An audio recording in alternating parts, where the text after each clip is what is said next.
बेहद मशहूर इस्लामी स्कॉलर मुफ्ती मोहम्मद सलमान अदहरी ने नबी पाक सल्लल्लाहु अलैहि वसल्लम की शान में लंबी तकरीर की। मुंबई की बड़ी मस्जिद में नमाजियों को कामयाबी का रास्ता बता अल्लाह के रसूल से सच्ची मोहब्बत की सीख दी। फिर हवालों से साबित किया कि कामयाबी इसी में है। कब्र के मंजर को सामने रखा। सहाबी रसूल का जिक्र करते हुए ईमान की हरारत का एहसास कराया।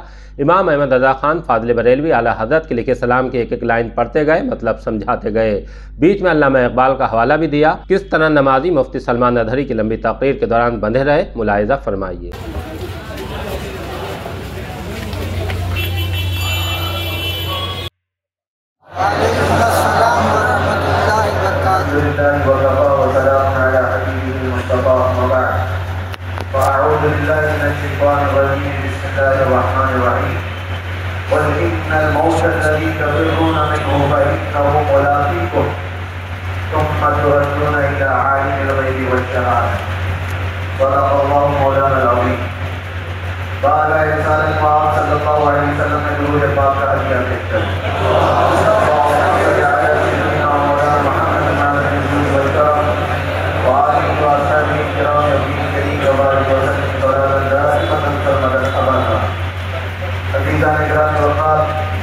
आज की महफिल वफात पर ताज़ियती तौर पर रखी गई खास मजलिस है। एक ऐसा सदमा जानता है, हमारा मुतहरा हमारी वाजीब खानका है, जहाँ कादर की सिलसिले की और फिलहाल हिंदुस्तान में मौजूद अक्सर सलासी की पहुँच महाराजा से होते हुए बगदाद शरीफ पहुंची और महाराजा मुतहरा से तकरीबन तमाम सुन्नियों का ऐसा गहरा लगाव है जैसे बगदाद शरीफ पैदल पे एक ही घर पर इस तरह के अजीब हादसे और सदमे आए हैं जिससे अहले सुन्नत व जमात में भी बहुत ज़्यादा गम। जिस साहबजादे अली वक़ार की ताज़ियती मजलिस में हम यहाँ आए, सैयद बरकत मियां साहब उम्र उनकी से 29 साल की और वो खालिद रफ़ीकी से जामिल है। बस यही एक चीज रहेगी कि दुनिया में मेरे अजीज को भेज के आप उस नबी पाक सल्लल्लाहु अलैहि वसल्लम से मोहब्बत करो और दुनिया का जो सबसे बड़ा दर्द है वो बहुत ही आसान हो जाए। और मुझको आज बहुत जगह से सुनने के लिए लोग आते हैं। मैंने तो अभी जेल के किस्से सुनाए, कभी वक्त के लिए सुनाओ, लेकिन सुना था शुरू से कि बहुत कठिन होती है। वो तो इल्मुल यकीन था, मुझे तो इल्मुल यकीन हुआ। आपको यकीन जो देख करके आया, सह करके आया, लेकिन मेरे अजीज को एक बात मुझे फिर बताना होता है। गुजरते तो थे, हर दिन आता, हर रात आती, मुस्तफा को याद करना मेरे गम की दवा। उनके निसार कोई कैसे ही रंज में हो, जब याद आ गए हैं सब गम भुला। ये तो हमारी बात है। सैयदना उमर फारूक रज़ियल्लाहु ताला मजलिस में बैठे हुए थे, रसूल पाक सल्लल्लाहु अलैहि वसल्लम और हुजूर पाक सल्लल्लाहु अलैहि वसल्लम कब्र के हालात बता रहे कि जब तुम इंतकाल कर जाओगे, यकीनानी मलकानी ऐनानी अज़रखानी, दो फरिश्ते आएंगे नीली आंखों वाले, काले चेहरे वाले, और तुमसे सख्ती से सवाल करें तुम्हारा रब कौन है, तुम्हारा दीन क्या है। ये सवालात भी मेरे आका सल्लल्लाहु अलैहि वसल्लम बता रहे। तो सैयदना उमर फारूक रज़ियल्लाहु ताला हुजूर पाक सल्लल्लाहु अलैहि वसल्लम ने पूछा, ऐ उमर, तुम्हारी कब्र में आएंगे तो तुम क्या जवाब दो? तवज्जो और अहमियत की तरफ ले जाए। आपसे पूछा, आप तुम क्या कहोगे? सैयदना उमर फारूक क्या कहते? या रसूल अल्लाह सल्लल्लाहु अलैहि वसल्लम, इससे पहले मैं आपसे ये पूछता हूँ, आज जो मैं आपसे मोहब्बत कर रहा हूँ, क्या मौत के बाद की ये मोहब्बत बरकरार रहेगी? क्या ये मोहब्बत मेरी कब्र में भी रहेगी? नबी पाक सल्लल्लाहु अलैहि वसल्लम ने फरमाया, जो दुनिया में मुझसे मोहब्बत करता है कब्र में भी रहेगी और हश्र में भी रहेगी। तब हज़रत उमर खड़े हो गए, कहा, अब कब्र में जो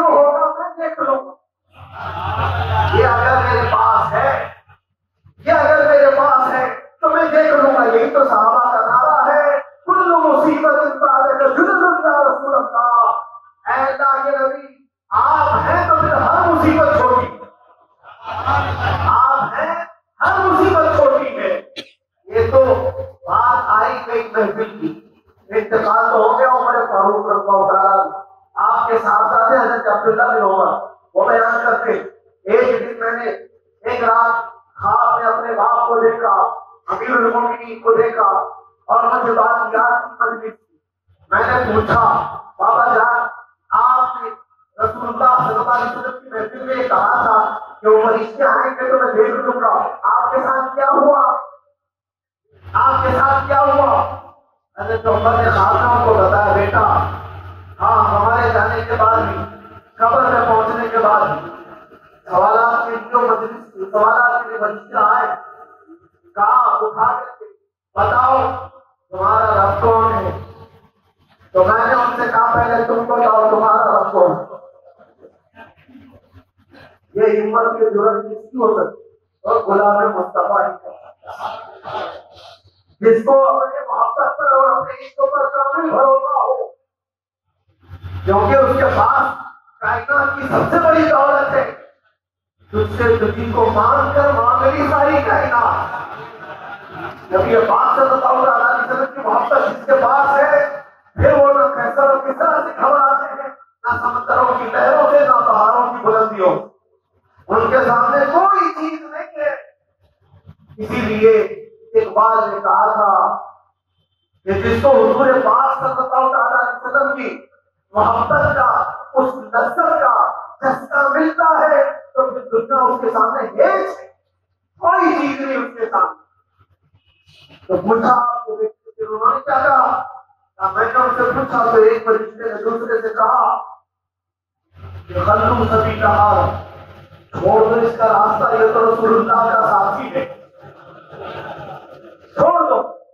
मेरे अजीजों, कब्र जैसी हालत जो सख्त होती है, सख्त होती है, वहां भी अगर कोई चीज किसी बंदे को जुर्रत पैदा करती है तो मेरे मुस्तफा की मोहब्बत, जान की चीज है उल्फत रसूलुल्लाह। खाक होकर इश्क में आराम से सोना मिला, जान की चीज है उल्फत रसूलुल्लाह। ये पैदा करोगे, ये पैदा कैसे होगी? उठते बैठते चलते फिरते उस नबी को याद, हुजूर पाक सल्लल्लाहु अलैहि वसल्लम को याद। एक बात मैं आपको बताऊं, किसी जगह पर एक सफर में मैंने देखा अजमेर से, और पहले की बात है, बहुत सारे लोग स्वयं पे ग्रामीण थे। एक बंदा था, उसको जो है किसी ने झगड़ा करके उठाया और उठते ही उसने कहा कीमा है, दाल है, पराठा है, गोश्त है, खारी है, वेटर था, होटल में काम करने वाला था। झगड़ा करके किसी को उठाया, वो अपना पूरा सुना दिया उसको।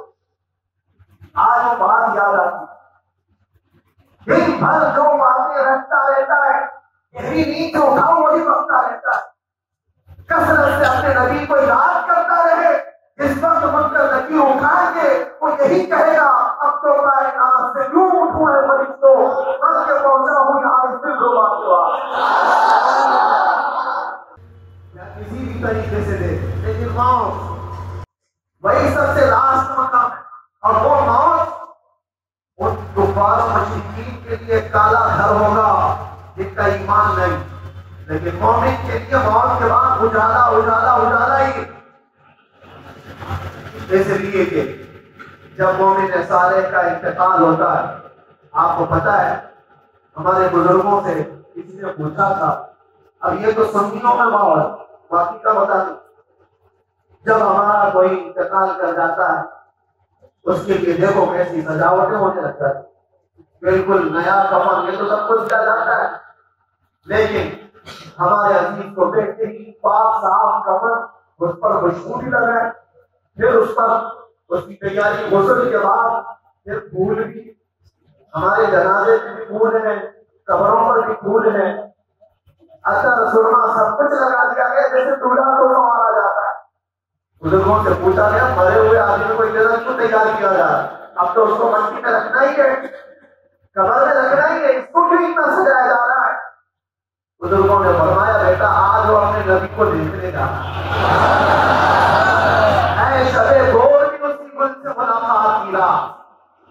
इसीलिए कहा है कि हमारी तो तमन्ना यही है कि जब कब्र में पहुंचे तो मोमिन साले के लिए कहा गया है जो रसूल पाक सल्लल्लाहु अलैहि वसल्लम से सच्ची मोहब्बत करता है वो तो पल पल गिरता रहता है।